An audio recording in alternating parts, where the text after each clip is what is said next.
Vaynerchuk. And I started this thing called Mad Den TV. And great play on words, you get it? Mad, Den, Madden. So this is the first episode. People might not like the Vic jersey.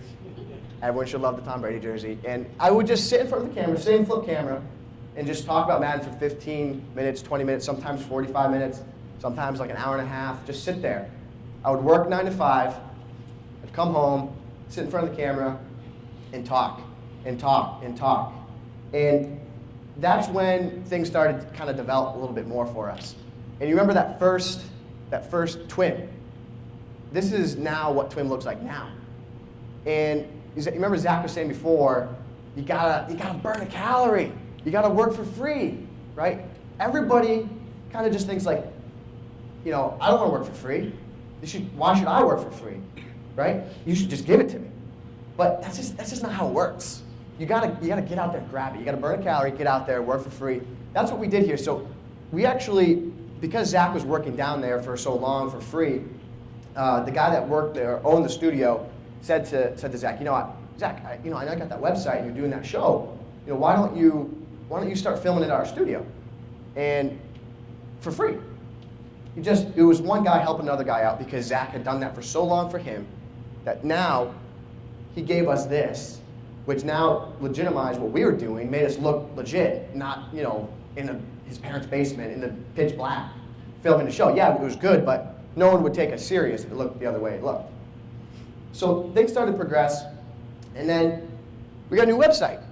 And how do we get a new website? You got to pay $2,000 to get your website redone. And lo and behold, the guy that was producing our show, which Zach was working down there for free, he did this for us for free. Because Zach was helping him, he was helping Zach, one big circle, one big happy family. And now we have a new website, we have a new show background, so things are starting to look good. And we continue on, and quick going back to that Gary Vaynerchuk guy. I had messaged him and emailed him a bunch of times. And he started actually responding to me.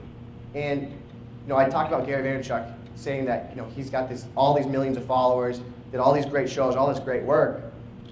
And he responded to me. Like, I'm not important, I'm a nobody. Like, why would he respond to me?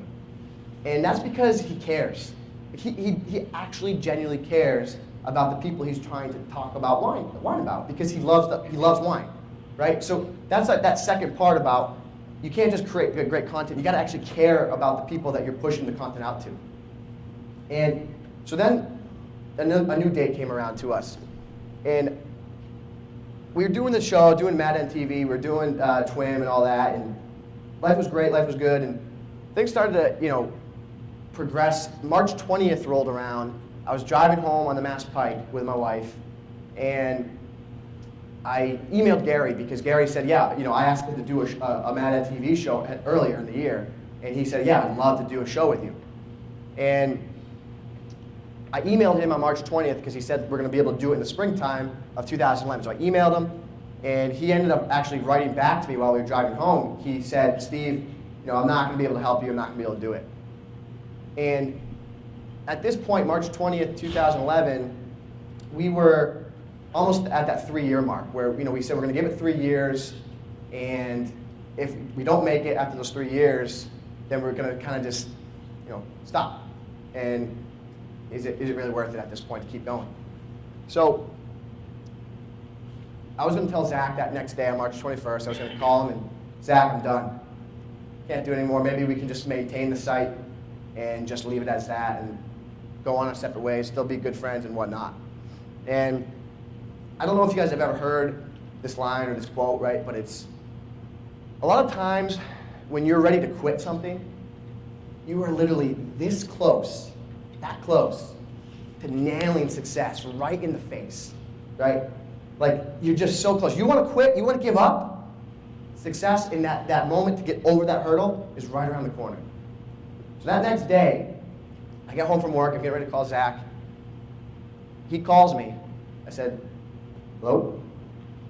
He said, check your email? Nope.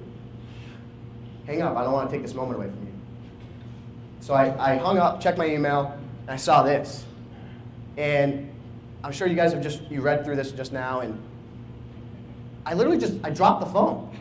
I didn't know what to do. I was so emotionally overcome that all this work from the past 3 years had now presented itself, and we had the opportunity now to do something like this. And I just was overcome with just all emotion. And that's what propelled us. Obviously we accepted it, and that's where we are now. We're living it now. But after that moment, I kind of realized one thing, that the journey is always better than the destination. So the journey to where you're going is always better, right? I'm doing it now. I'm living it. I'm loving life. I'm loving the job I'm doing. But that journey, those 3 years, I would never take it back. That anxiety, that stress, like, am I going to make it? Is this going to work out? Learned so much from it and just gained and just grew as a person. And it was just, we think back on that, Zach and I, we talk, we say, one of the best things about that was we kind of had like a secret that no one else knew on the planet. And that one secret was we knew that this was all going to work out. No one else did. Everyone else thought we were crazy. But deep down, we knew. We knew that it was going to work, and that was our secret. Boom. Touch it. And we knew. We just knew. And that was like, it just was a great thing to have that secret that no one else had. So then we wrote the books. Top one's Madden, the bottom one's NCAA. And we got a chance to kind of travel a lot. There's Zach, Lake Tahoe. I don't know if you've ever been to Lake Tahoe, but it's the most beautiful and scariest place on the planet. You drive in, and you're about like 8,000 feet above sea level, and you're driving in, and you see this gorgeous lake, and then all of a sudden out of nowhere, there's a cliff just 8,000 feet down, no guardrail, and cars zipping by you, and you're like, oh my God. Scary, but beautiful. So there's Zach, we went there. There's a picture of Golden Gate Bridge. The Golden Gate Bridge also, I don't know if anybody's ever been on the Golden Gate Bridge here, but it shakes so much, and there's bikers that don't care that you're alive. They just fly past you. They don't care that you're there. They'll hit you. They just don't care. And also on top of it, if you spit off it, the spit will travel like a good, I don't even know, like 100 yards. It's pretty good. Then after that, we had the chance to write the guide and do all that. We became part of this program called the EA Sports Game Changers. In this program, we've been able to actually get to go down to EA and help give our feedback on helping to make the game better, which is pretty cool. It's a pretty cool opportunity. In a couple of weeks, Zach and I are getting to go down again to play Madden 13 and give our feedback and say, change this, do this.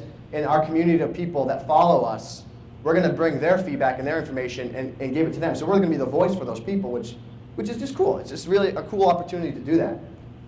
And here again, this is us at EA. This is a pretty cool football. There's like 20 Hall of Famers on that football, like Marshall Faulk, Derek Brooks, Barry Sanders, all these different guys on that football. There was a tournament we played. I won. I smashed Zach in the finals. Won that football. He wanted to take the picture so he could probably pretend it was his, but he knows it was really mine. He knows I'm really the better player. And then we actually got to meet Chad Ochocinco. And that was pretty cool. And you heard Zach before talking about Twitter. And Twitter is pretty interesting because if I were to ask people in here, what do you think about Twitter? Anybody, what do you think about Twitter? Stupid. Why? Just upload stupid things. Yeah, fair. But when you think about what you can do for Twitter, so I love Madden, obviously. So over here, there's a function on Twitter called search. That's crazy. That's a weird function. And you can type in whatever you want into that search function, and you can find anybody talking about whatever you want to know. So since I typed that in and I refreshed it a couple, maybe 20 minutes ago, there's been 487 new messages about Madden. Madden? You know what I mean? It's not wine. It's not something that everybody does. It's a very small niche group. So if you love Madden and you want to start this new thing, you know what I mean? You love the New England Patriots, sure, whatever. So you type in Patriots. You want to start doing stuff about, become a sports blogger about Patriots. You type in on Twitter, search Patriots. Everybody that's talking about the Patriots, you message them, start talking to them. Because you're trying to funnel them to your site. your site's going to have that content that you're producing, those daily shows. There's 3 different types of content you can produce: audio, video, and visual. So different things you can do.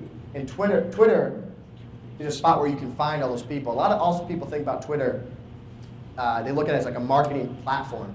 And marketing over the years has always been push.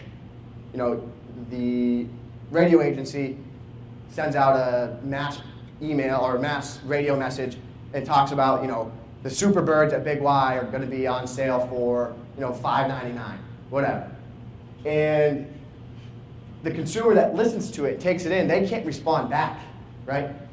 Twitter can now also be that push platform, but you can also be on that receiving side, and you can have a conversation back and forth with that one niche that you want to talk about, whatever it is. So you have a place to find all these people. All these people are talking about what you love. They're talking about your alien, right? They're talking about that one thing that you do the best in the world, what you are the expert in.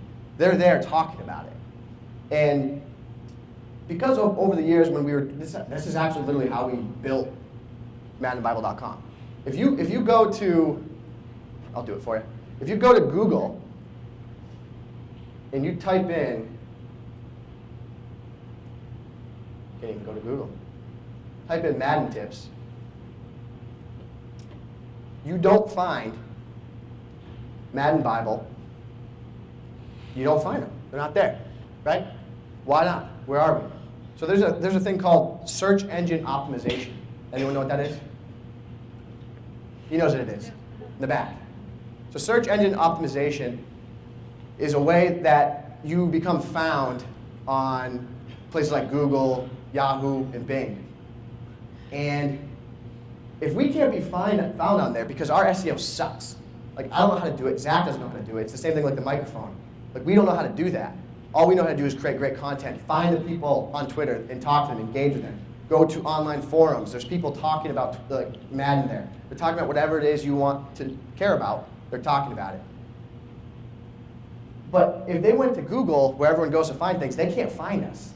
So then how did EA know about us? How did Prima know about us? How does anybody find us? And it's all through word of mouth. It's all through those one-on-one connections, right? So I would work 9 to 5, I'd make my video, and I would literally be up until 1 a.m., 2 a.m., talking to people on AOL Instant Messenger, on Twitter, on emails, on Facebook, I mean, forums, everywhere. And that's kind of like the part that's like the glory part is, you know, getting to write the book, the cool stuff. But that's the part that no one sees and no one gets. You have to spend, you know, every 5 minutes you spend, you know, doing a video, creating content, you got to spend 5 hours cultivating and building and bringing your community to where you want them to see that content. And when we first met, like a couple years ago, we had a goal to try and get and play Chad Ochocinco in a game of Madden. We created challenge85.com. And the sole goal was to play him in a game of Madden. And that was the only goal. That was it, just to play him in a game of Madden. And this past summer, stars aligned, and he came to Boston, came to the Patriots, and he tweeted out one day, and I responded back to him and said, hey, let's play a game of Madden. And because we have so many people that follow us and know who we are, a bunch of people just retweeted it. And a retweet is someone sends that message back to Chad. So I sent it, and then like 50 other people sent it, and then like 50 people that follow Zach sent it. So out of nowhere, Chad Ochocinco only sees like bang, bang, bang, bang, bang, bang, bang, like just 100 messages in a row, play this kid, ask Gibbs, in the game of Madden. So he messages me, he sends me a direct message, gives me his phone number and says, yeah, I'll play you, I'll smash you, let's go. Gave me his address, went to his house, played him a game of Madden, and it was literally one of the coolest things I've ever done. It was awesome. And it was all because of Twitter. Twitter, and it's stupid. Twitter's dumb, right? It's stupid. It has no point. Why do I want to know that someone went to the DC? You don't.